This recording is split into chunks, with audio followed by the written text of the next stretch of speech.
In any case, if Baudrillard is even onto something, what the postmodern trajectory means is that the self is not under siege, it's lost. It's just lost. And if that's true, then all of the strategies by which ordinary people tried to live decent, good lives are lost along with it. I'm not necessarily going to buy that right away. I'm really not. I do think that the new technologies are going to call forth. I mean, this is why the title of this course has been The Self Under Siege. If I didn't think it was a real, virulent, technological siege and just some thought-up philosopher's dream, this would not have interested me. I mean, I have no interest in that. I mean, what I am interested in is what it's changing the lives of my children and your children and so on.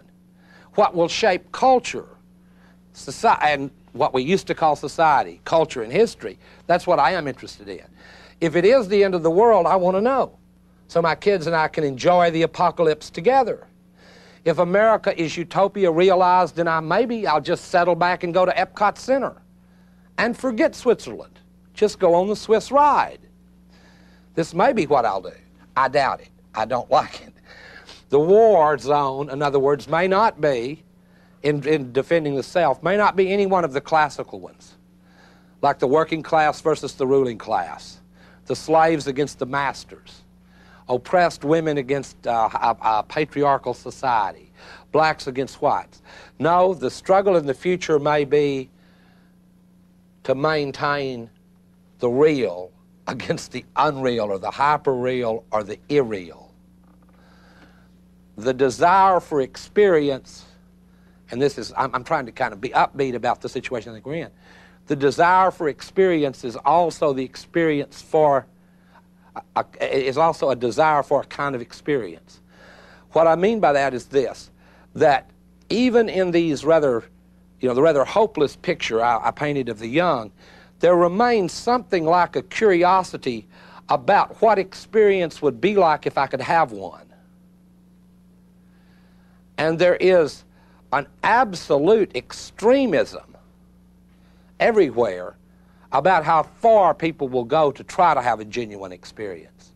If I can still use the word genuine, you see, because again, the language has been polluted by this very movement that I've been describing. If say genuine, you'll think about a genuine beer, or genuine boots, or a genuine, cowboy hat or whatever. No, a genuine experience, an authentic experience, a real experience. The battle lines may be between anonymous forces that have been unleashed by a technology that grew out of capital, that will be controlled in the hands of not many people, perhaps not, I mean, we don't know, and people who still would like to have some experience. This wouldn't make them archaic old fuddy-duddies if they said, hey, look, honey, why not tonight? Why don't we really make love, the two of us, instead of getting in our virtual reality sex machines? That may become a revolutionary move in the near future. It may be. It may become interesting if a candidate runs for an office and actually believes one thing. Well, that'd be an incredible new politics. Everybody in America wants a new politics. Well, go out and find somebody that believes one damn thing and run him for something. You'll have a new politics. I mean, that's the deficit of experience that hasn't been sucked into this system of images and so on. Now, this sounds extreme, but think of how we're socialized, all of us. Continually bombarded with images from magazines, TVs, newspapers, videotapes. I'm not unaware of where I am. I'm in the circuit too now.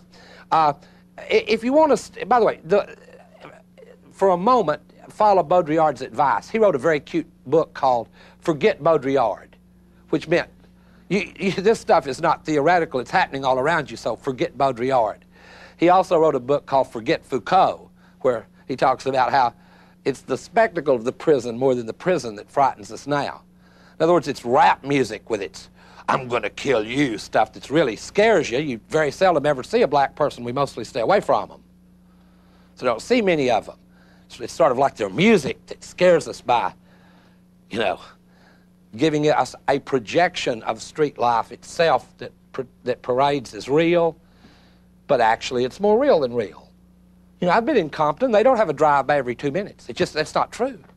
I mean, not that I could prove it, because we have these images of hyper-reality.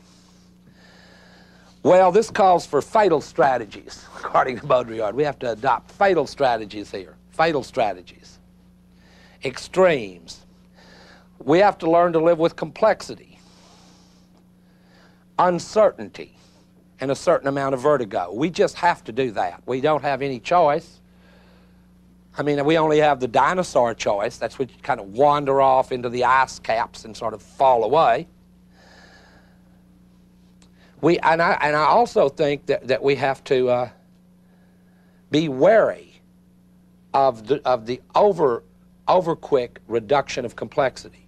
If some of this lecture has seemed a little weird or to go a little too far, it's because I don't want to reduce quite all of this to slogans.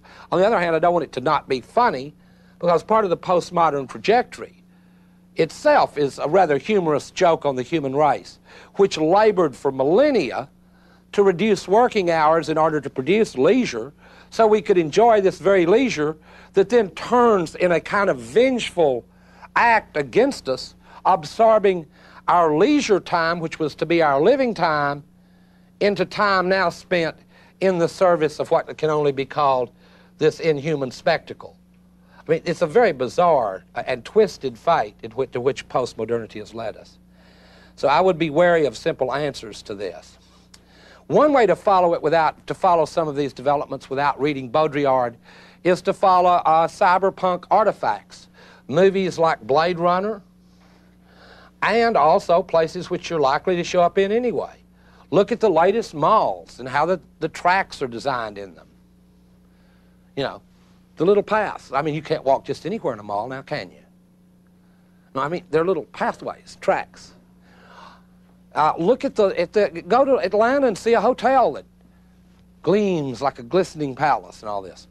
Well, before I get too carried away with all these phenomena, which you can see around you every day, you've got to remember that even in that hotel in Atlanta, in the winter, the poor still crawl in the postmodern cracks and sleep at night. So, I mean, it is not as though that turning the world, as it were, hyper-real has somehow done anything other than make our situation more extreme vis-a-vis those people who have fallen, as it were, out of the loop altogether. There is in this country now the most alarming lack of sympathy for those people who've fallen off the boat, if you know what I mean. People who've somehow slipped off the track. I mean, I'm not sure they want a lot of sympathy, but if they did, there'd be an alarming short supply of it. And I think part of that is because they add still further to the complexity. When I've talked about the postmodern in the way Baudrillard does as a trajectory, I see it as an emergent aspect of our culture. Our culture is still dominantly modernist, rationalized, capitalist, and so on. And to even make things more complex, thirdly, there are residual elements in our culture left over from earlier periods. For example, patriarchy, left over from a past as ancient, perhaps, as the species. Well, I don't know how much further we can go down this road, but in any case, the road, according to Baudrillard, is an endless set of what will it be fatal strategies, to use his new title. And all we can do is wait and see what will happen. If nothing does, in the sense of the real, Baudrillard will have a kind of confirmation. It's my hope that he will be disconfirmed on the simple grounds that wherever we find power, even the power of the hyper-real, we find counterpower. And where we see an image that reproduces us as inhuman, occasionally we see an image that somehow has the bizarre transcendent power to make us slightly more human again. But it's along that terrain, I think, that the battles and the struggles the self will fight with itself will be fought in the future.